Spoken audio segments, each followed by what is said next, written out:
Now, we've all heard of Botox, but did you know it can do more than just smooth your wrinkles? Today, we're talking to Dr. Kontis, a facial plastic surgeon based in Baltimore, Maryland, all about the history of Botox and its many unexpected benefits. Hi, Dr. Kontis. Thank you so much for joining us today. So, to get started, I'm interested to know what exactly Botox is and how it was first discovered. Well, Botox, which is now a household name, everyone knows Botox. Um, it was discovered actually in the 1970s and 80s, where an ophthalmologist thought that maybe we could use a neurotoxin to help with eyelid problems, like spasm of blinking or eye muscle movement problems. So this Botox is a purified neurotoxin. It's one of the strongest neurotoxins in the world, and it causes botulism. So it's a toxin that's made from a bacteria called um, Clostridium botulinum, and it's a bacteria that's in the world, and so most of us know it from botulism from canned foods that have gone bad. Also, it's the reason we don't give infants honey because that can cause botulism.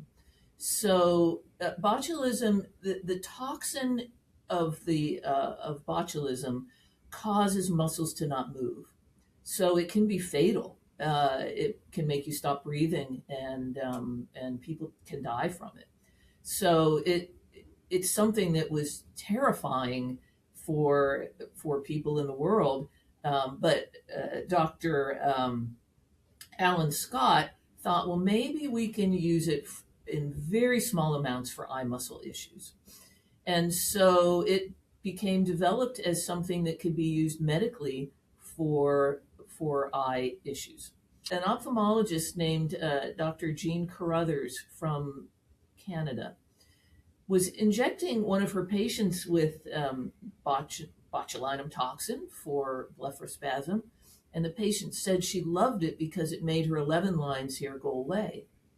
So Dr. Carruthers went home and talked with her dermatologist husband, Dr. Alistair Carruthers, and they said, maybe we're onto something here. Maybe if we turn facial muscles off, movement of facial muscles causes wrinkles. So maybe we could use this cosmetically and treat wrinkles. So then that's how the treating the 11 lines started and the research started, and it just blossomed from there. Wow, that's fascinating. So, why do you think Botox was such a game changer compared to traditional plastic surgery at the time? Well, plastic surgery is surgery. And at the time, it was very you didn't really talk about having plastic surgery. People would say it was being too vain, and it was very taboo to have plastic surgery. Only the movie stars had plastic surgery, and they didn't tell about it. So, and it was plastic surgery is expensive. So all of a sudden, there was this product that could be done in a minute or two. It lasted several months. It made wrinkles go away, and it was affordable. So it sort of opened the door to non invasive or minimally invasive cosmetic treatments. And, everybody just jumped on the bandwagon. So, I know Botox has been found to do more than just smooth wrinkles. What are some of its unexpected benefits? It's actually so interesting how so many things about Botox sort of happened serendipitously, like the discovery and the uses. It's kind of happened that way as well in medicine because it turns muscles off. Anything that a muscle spasm causes a problem with, sometimes people use Botox to treat it, like urologic issues, children with muscle spasticity, and sweating, actually. A condition called hyperhidrosis, where people sweat a lot. Actually, the same neurotransmitter that causes muscle motion, which is called acetylcholine, actually causes sweating. So if you inject the Botox or the neurotoxin into the superficial areas of the skin, you can affect the sweat glands and actually decrease sweating. Wow. So, looking ahead, what do you think is the future of Botox in both aesthetics and medicine? It'll never go away. And they're refining neurotoxin. We say Botox, but there are lots of different brands. It's a brand name. Um, and they're working on neurotoxins that last longer. You know, Botox now or products like it usually last about 3 or 4 months. In some cases, it lasts longer.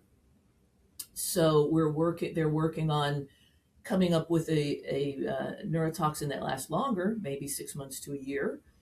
There's also the thought that, well, let's develop one that lasts really short so that if you're really nervous about getting it, because some people say, it's a neurotoxin and I don't want it, you could actually develop a product that lasts just a few days and try it out, see if you like it.